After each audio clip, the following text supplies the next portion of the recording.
नमस्कार, मैं सोनाली और आप देख रहे हैं केकेडी न्यूज।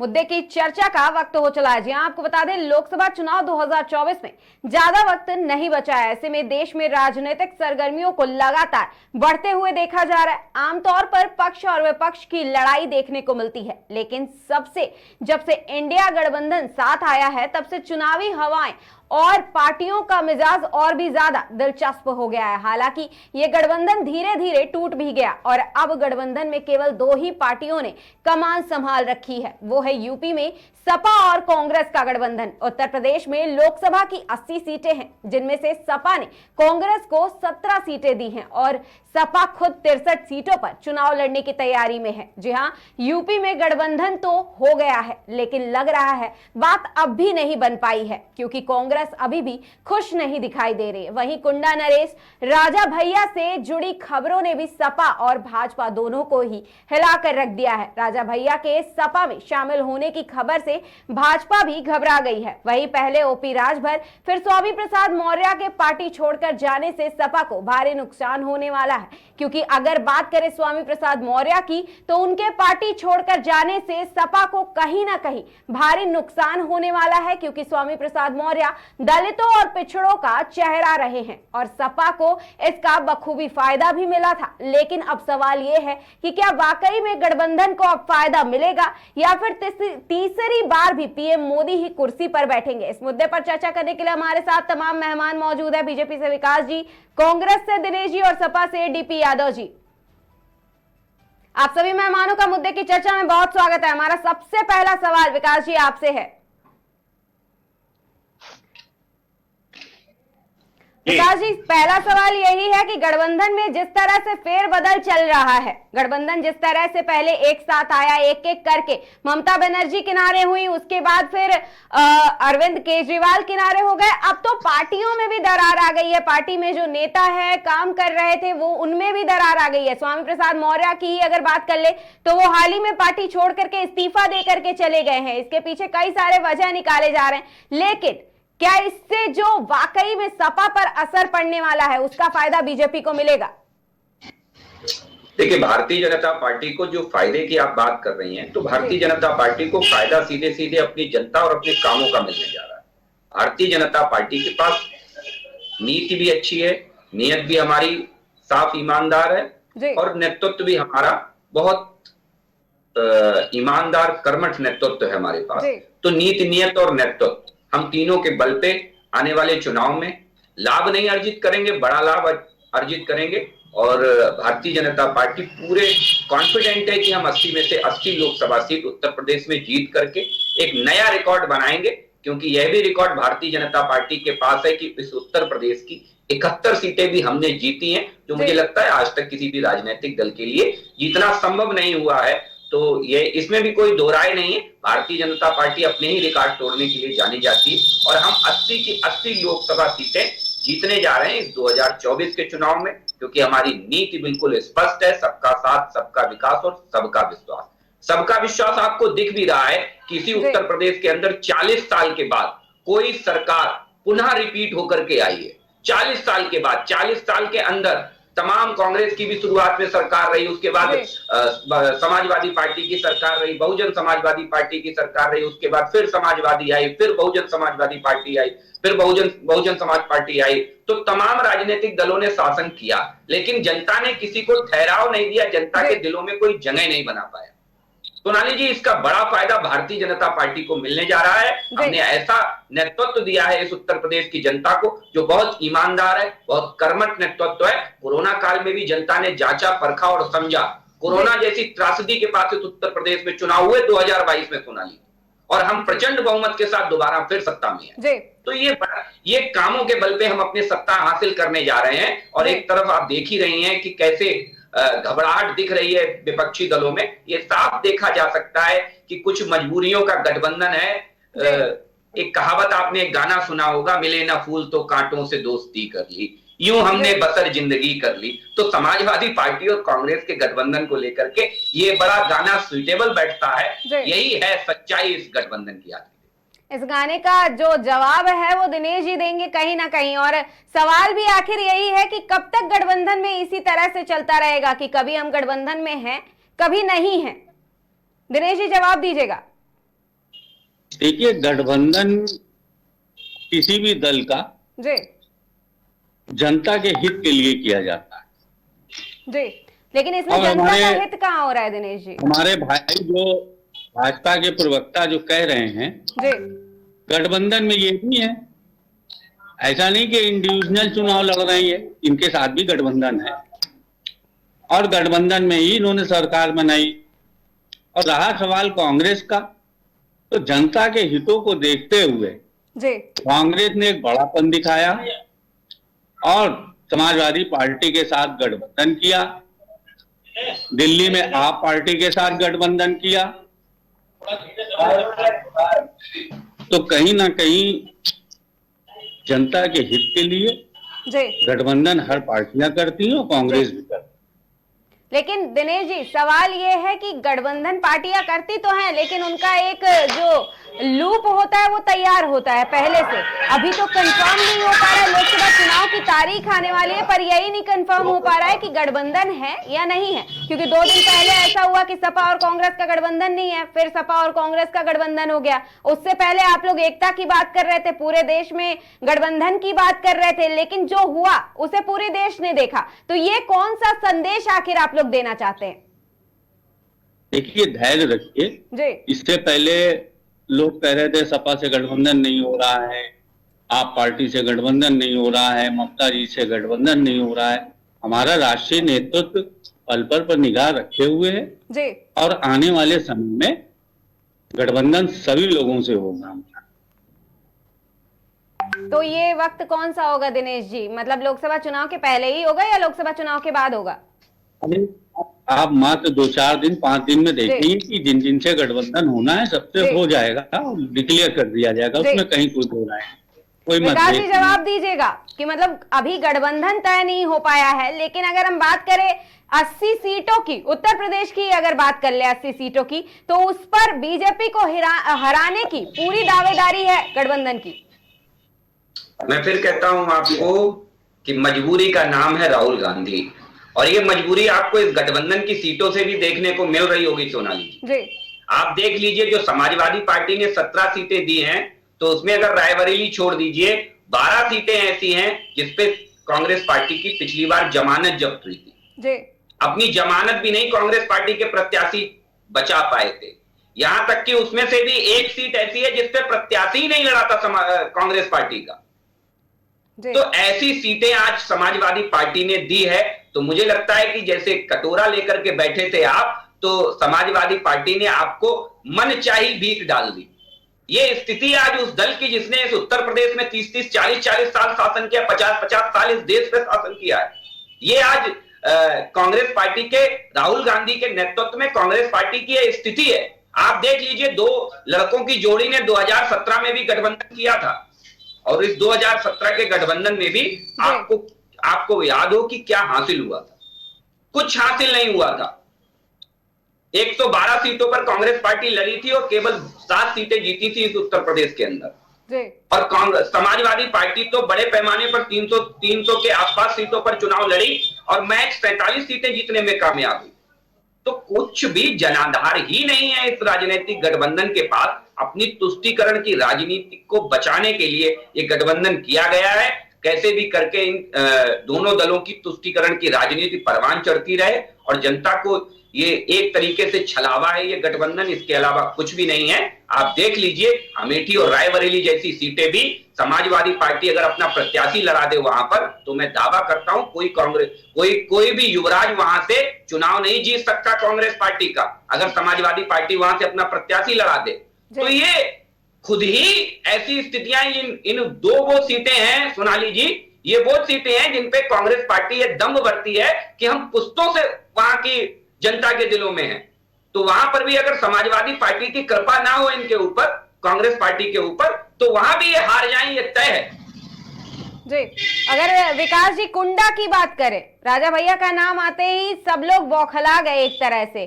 सपा में शामिल होने की जो खबरें आई वो भी एक तरफ अलग से ही थी, जिसके बाद कहीं ना कहीं बीजेपी पर भी इसका असर पड़ा। अगर वाकई में राजा भैया सपा में शामिल होते हैं तो देखिए, मुझे लगता नहीं है, इसका सही जवाब आपको राजा भैया दे सकते हैं, लेकिन मैं जहां तक राजा भैया जी के आप स्टेटमेंट को, विधानसभा के भाषणों को आप उठा करके देख लीजिए, वो कई बार अखिलेश जी को नसीहतें भी देते दिखाई दिए हैं। तो क्या अखिलेश जी उन नसीहतों को नसीहतों पर अपनी सहमति जताएंगे?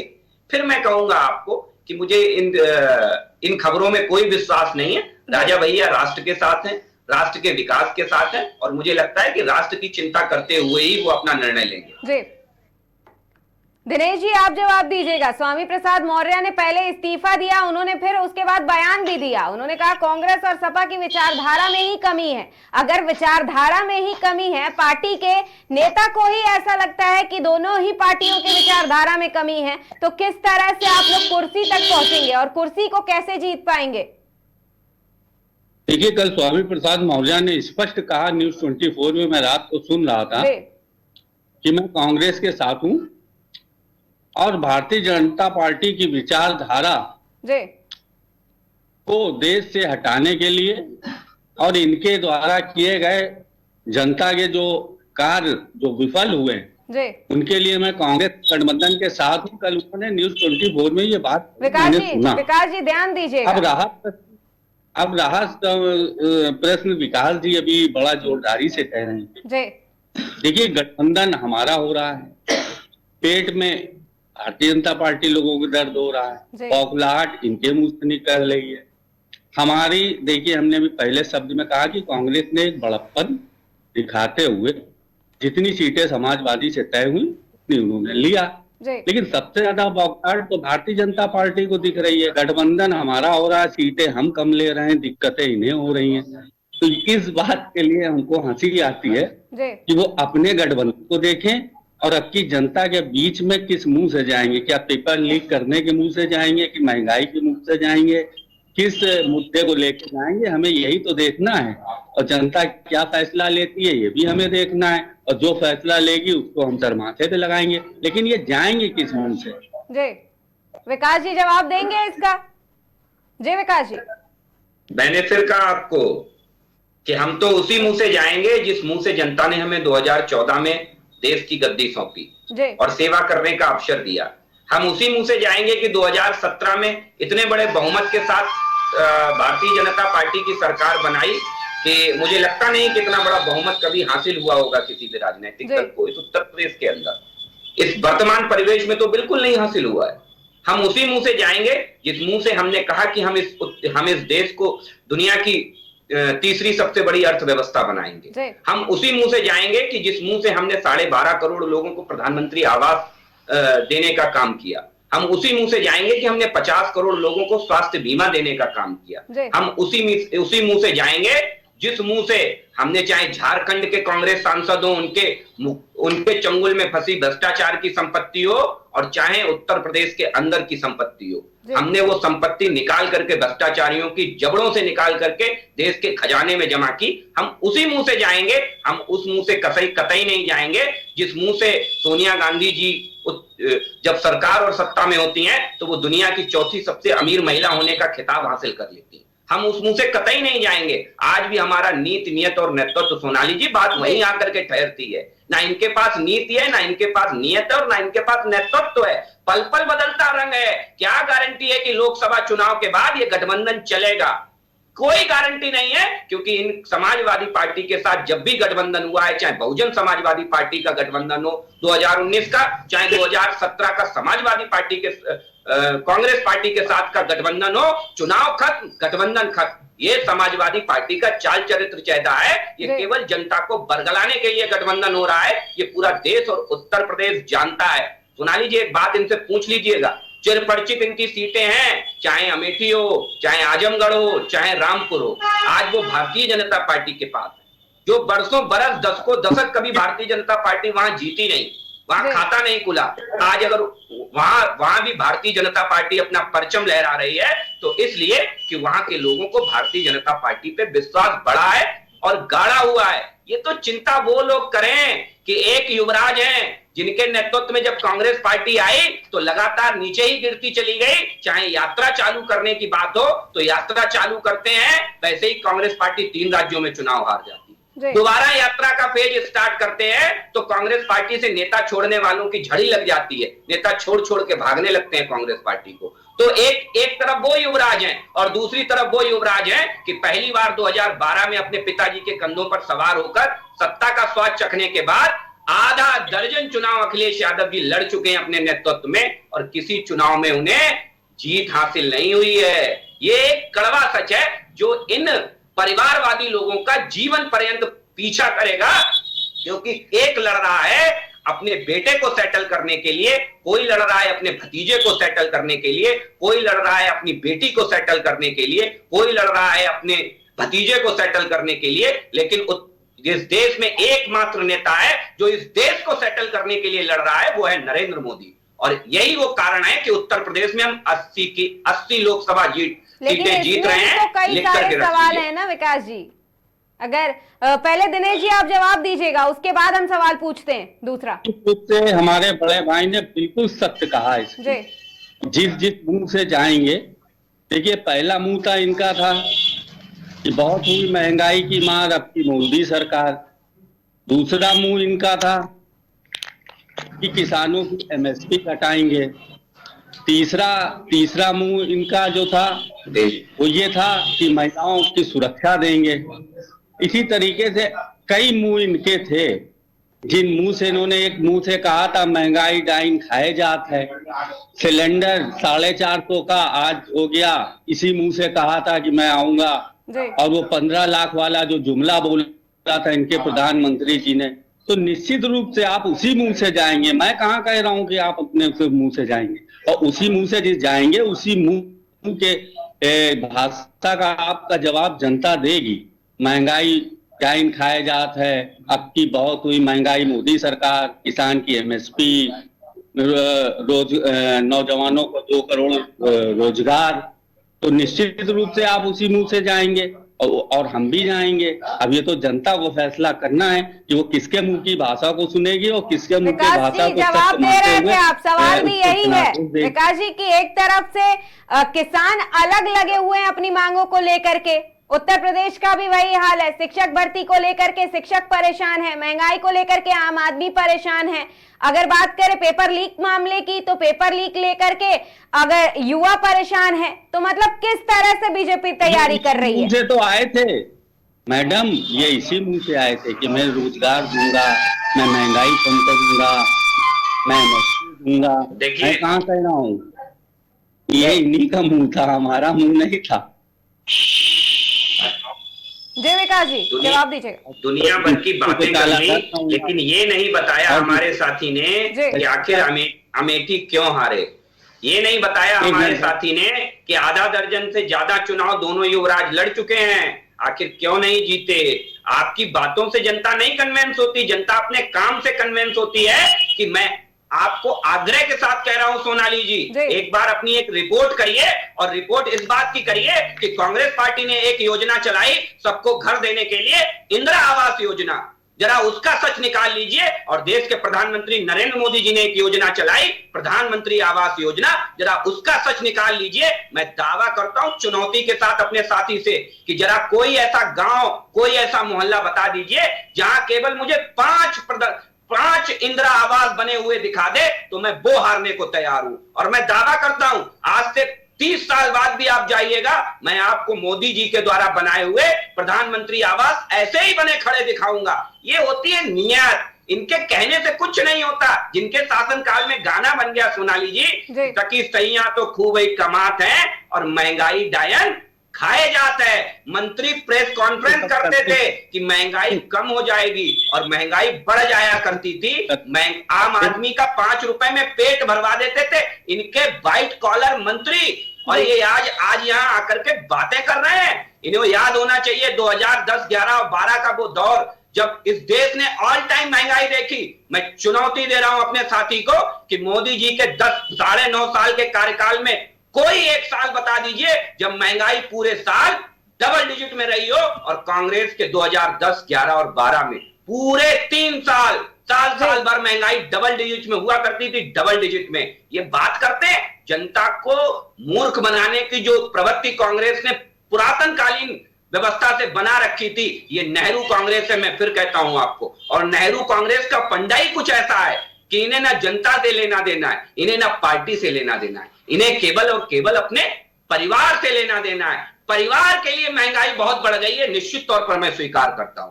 गांधी परिवार की रोटी आज नहीं चल रही होगी, ये बात मैं आपके मंच से कह रहा हूं। ये मैं स्वीकार करता हूं कि इन लोगों की रोटी अब चलने भी वाली नहीं है, ये तय हो गया है। लेकिन विकास जी, गांधी परिवार तो किसान बन करके नहीं बैठा हुआ है ना। गांधी परिवार पेपर लीक के लिए नहीं बैठा हुआ है, ना ही शिक्षक भर्ती के लिए बैठा हुआ है। जी, इतना ज्यादा आपने सवाल बहुत अच्छा किया सोनाली जी। अब मेरे प्रवक्ता साथी से कहिए जरा धैर्य के साथ सुने, धैर्य के साथ सुने।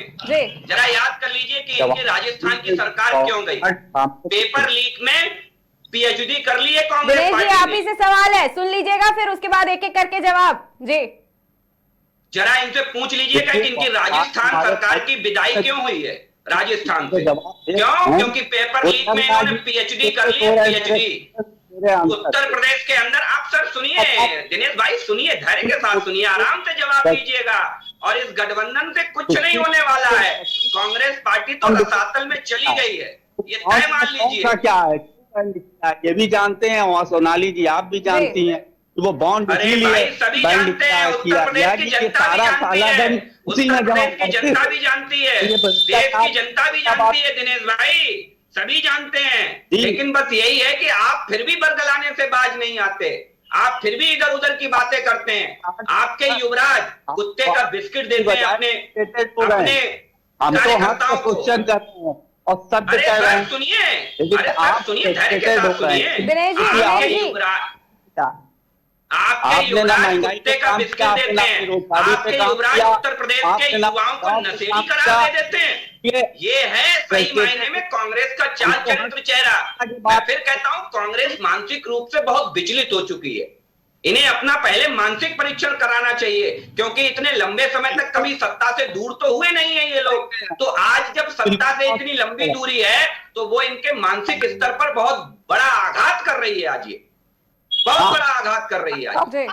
मैं दिनेश जी, विकास जी के पास वैसे तो बहुत सारे जवाब है, लेकिन पहले आप इसका जवाब दे दीजिए, उसके बाद आप और सवाल कर लीजिएगा विकास जी। लेकिन मेन सवाल यही है कि किसान आखिर कब तक परेशान, महंगाई, शिक्षक भर्ती, क्या इस तरह से वाकई में जो उत्तर प्रदेश में सीटें आई थी भाजपा की, वो दोबारा से आ पाएंगी? देखिए, मैं फिर कहता हूं आपको कि हमने इस उत्तर प्रदेश में पिछले पंचवर्षीय में 4.5 लाख से ज्यादा रोजगार देने का काम किया, 4.5 लाख से। और on record, on floor Yogi ji ने विधानसभा में इस बात की ये बात कही।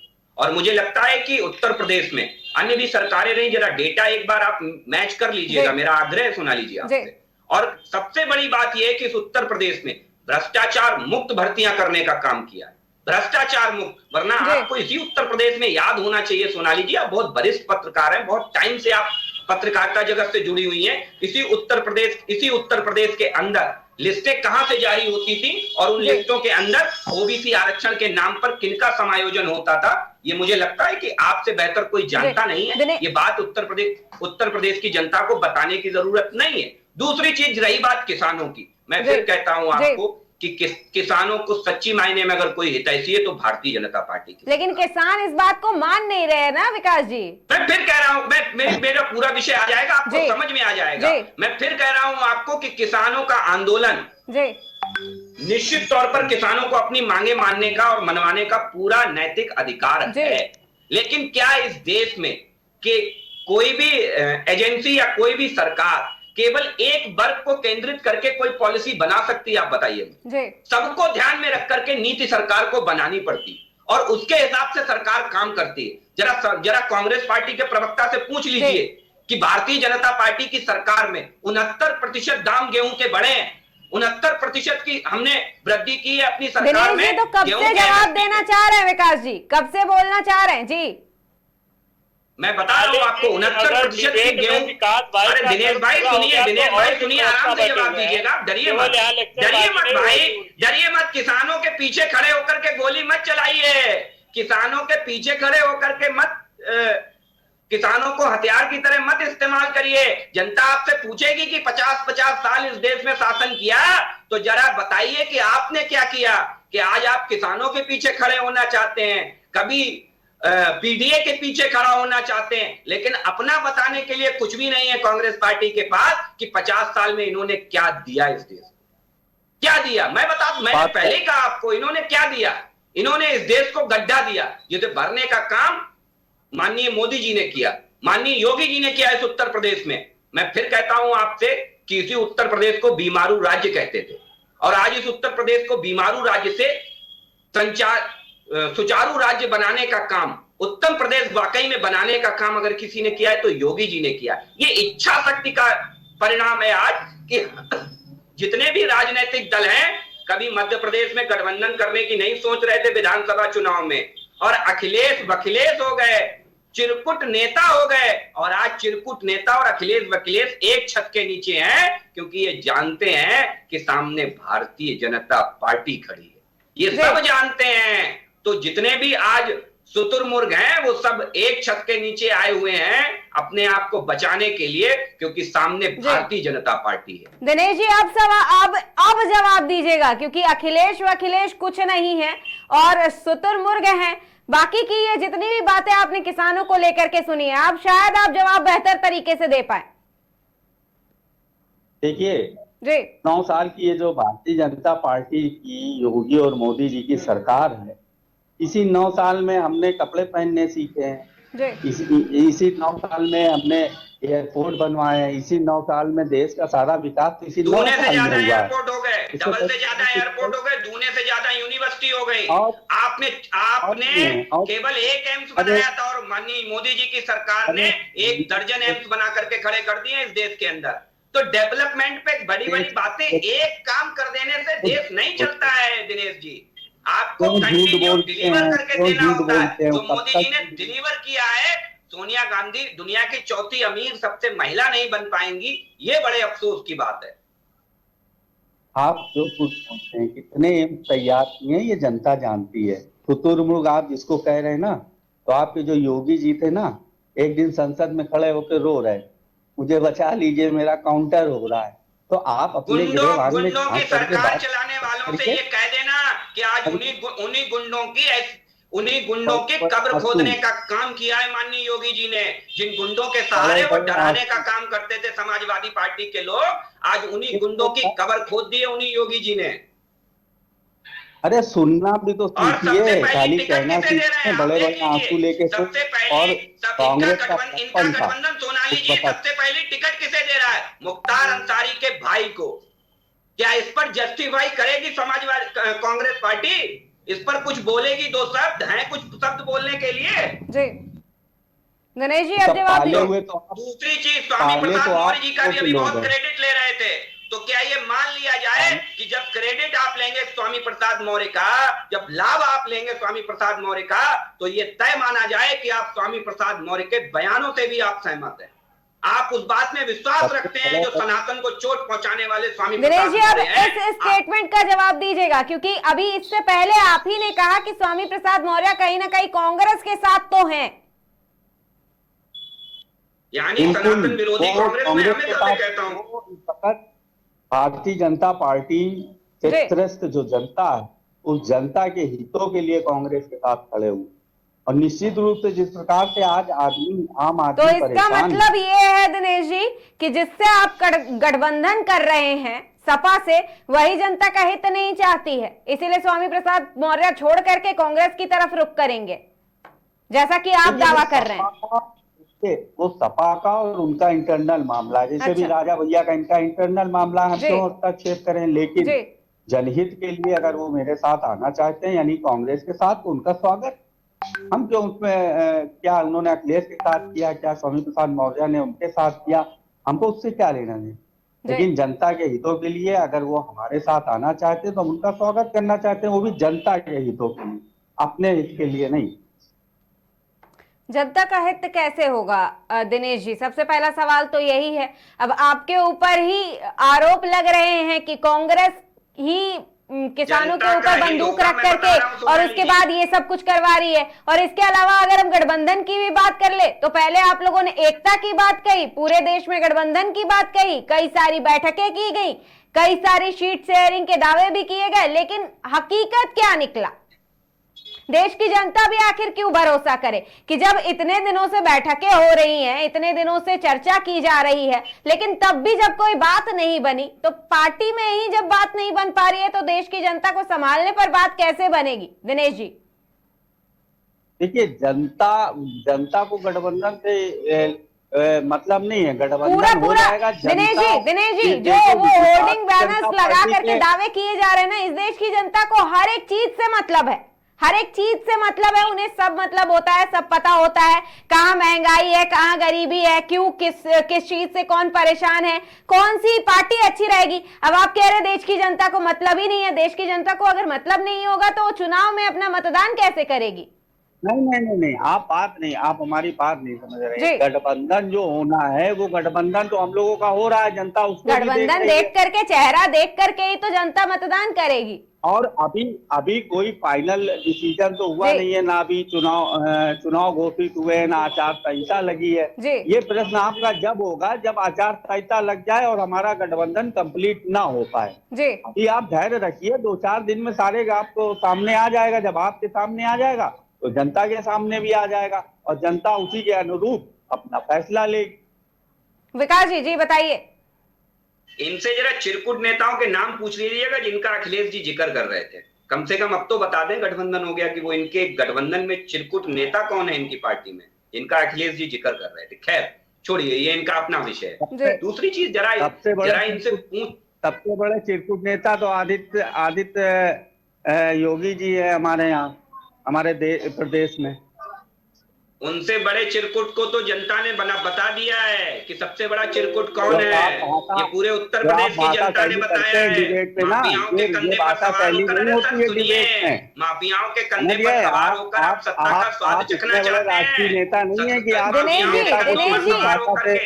दिनेश जी ये तो स्टेटमेंट था, आपने तो सीएम को ही कह डाला। ये तो स्टेटमेंट था ना, आपने तो सीएम को ही कह डाला। कर रहा हूँ, आप बताइए एक भी मैंने शब्द का कोई गलत उच्चारण किया हो?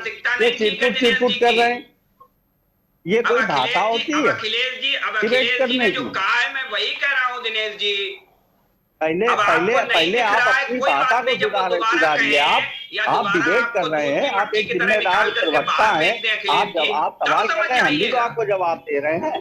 लेकिन इस बदतमीजी से किसी को चिरकुट कह देना, किसी को शुतुरमुर्ग कह देना, तो जब आप कहोगे तो जब दूसरा कहेगा तो आप इसलिए। मैं अखिलेश जी के शब्द दोहरा रहा हूँ, मैं अपने थोड़े ना। सोनाली जी इनको बताइए भाई। नहीं, आपने कई भाषाएं गलत बोली। शुतुरमुर्ग नेता, चिरकुट नेता, ये चिरकुट नेता हैं जो हैं सब। दिनेश जी इन सारी भाषाओं का प्रयोग तो आप ही लोग करते हैं ना, आपके नेता करते हैं। अब अखिलेश यादव जी ने कई सारे ऐसे बयान दे रखे हैं जिनमें उन्होंने इन शब्दों का प्रयोग किया है। सोनाली जी नहीं, मुद्दा ये नहीं है दिनेश जी और विकास जी, मुद्दा ये नहीं है, मुद्दा कुछ और था, आप लोगों ने भटका दिया उसे। अब स्वामी प्रसाद मौर्य पार्टी छोड़ करके गए हैं, अब चुनाव से पहले पार्टी छोड़ करके गए हैं, तो कोई बड़ी वजह रही होगी ना। अब उन्होंने विचारधारा की बात कही, अखिलेश यादव बात नहीं सुनते थे, इसकी बात कही, तो इन बयानों का कोई ना कोई मतलब तो होगा ना दिनेश जी। देखिए, ये उन लोगों का आपसी मामला है, अखिलेश जी और स्वामी प्रसाद मौर्य का इंटरनल मामला है। हम उसमें क्यों हस्तक्षेप करेंगे? हम देखिए पहले भी कह रहे हैं, अभी भी कह रहे हैं। लेकिन अगर स्वामी प्रसाद मौर्य जी अपनी अलग पार्टी बना के और कांग्रेस के साथ आना चाहते हैं तो कांग्रेस उनका स्वागत करते। हम उसमें नहीं जाना चाहते हैं। हम अखिलेश जी से क्या हुआ, उनका क्या हुआ, क्या मामला, हमसे क्या लेना देना? जी विकास जी बताइए। वो अपना उनका अंदरूनी मामला है, वो अपना खुद समझेंगे। मैं फिर कह रहा हूं आपको, जो सनातन को चोट पहुंचाएगा वो कांग्रेस का साथ पाएगा। यही कांग्रेस की नीति है, सनातन को तोड़ो और अपने तुष्टीकरण को जोड़ो। उसी के आधार पर ये गठबंधन हुआ है। जो सनातन को पीडीए के आधार पर तोड़ते हैं, अरे भाई स्वामी प्रसाद मौर्य का दोनों बाहें फैला करके स्वागत करने वाले लोग आज इस बात को जवाब क्यों नहीं दे रहे हैं? क्या आप मानते हैं कि रामचरितमानस में खोट है? क्या आप मानते हैं कि राम हिंदू धर्म नहीं है? क्या इस बात को आप मानते हैं? ये बताएं मुझे कांग्रेस पार्टी के लोग जब दोनों बाएं फैला करके स्वामी प्रसाद मौर्य का स्वागत कर रहे हैं। भारतीय जनता पार्टी के पास एक कमाल है कि जब वो महंगाई पे बात नहीं कर पाते हैं, बेरोजगारी पे नहीं बात कर पाते हैं, तो वो गुमराह करने के लिए सनातन पे आ जाएंगे और राम मंदिर पे आ जाएंगे और अभी मुस्लिम पे चले जाएंगे। को छोड़ देंगे, उनके बयानों को छोड़ देंगे। यही तो भारतीय जनता पार्टी की सबसे बड़ी वो है कि वो मुद्दे पे बात नहीं करना चाहते, वो अभी मदाम पे बात करने लगेंगे, फिर अभी मुसलमानों पे बात करने लगेंगे। आप मुद्दे की बात करिएगा, आप देश की जनता से, आप महंगाई पे बात करिए, आप बेरोजगारी पे बात करिए, हम उसका जवाब देने को तैयार है। मैंने आपको उदाहरण बतौर अब बताया, आप राम मंदिर, आप अभी तक आप दोनों ही मुद्दे से भटक गए, घुमा करके उसको आप लिया है दिनेश जी, सनातन आप भी मुद्दे से भटक गए। दिनेश जी, सनातन है, शिव सनातन है।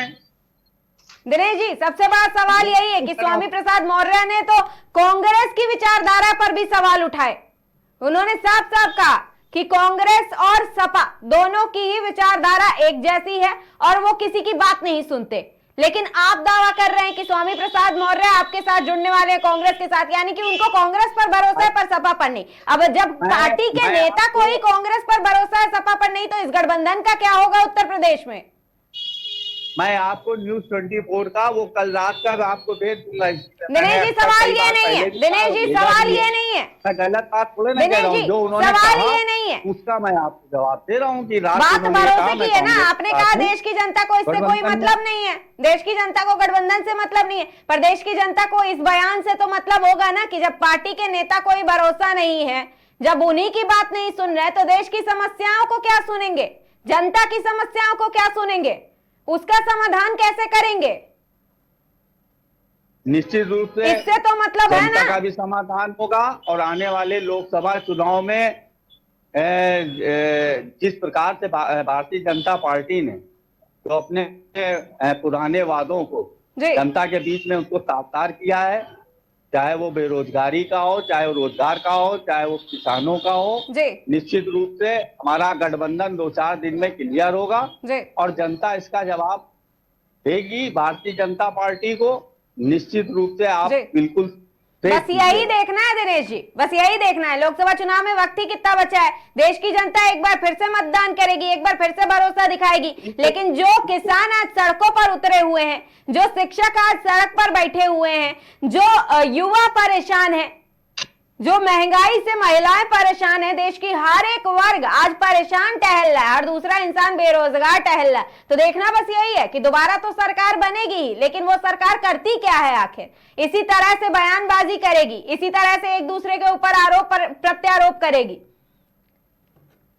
तो फिलहाल के लिए कांग्रेस कार्यकाल में देश को बनाया है जी, और भारतीय जनता पार्टी ने बेचा है, चाहे BSNL ले लीजिए, चाहे डिफेंस ले लीजिए, चाहे आप रेलवे ले लीजिए, तो कहीं ना कहीं जनता इस बात को देख रही है। ऐसा नहीं है, अगर जनता ने हमको दिनेश जी आपने एक सवाल और पूछ दिया, आप इसका जवाब भी ले लीजिए। विकास जी इसका जवाब पहले ही दे रहे हैं। जी विकास जी, दिनेश जी से ये जरूर पूछिएगा कि कांग्रेस पार्टी ने अपनी बड़ी लीडर इंदिरा गांधी जी के नाम पर IGI एयरपोर्ट बनाया था, और वो IGI एयरपोर्ट कांग्रेस पार्टी ने किसे बेच दिया, जरा बता दें दिनेश जी।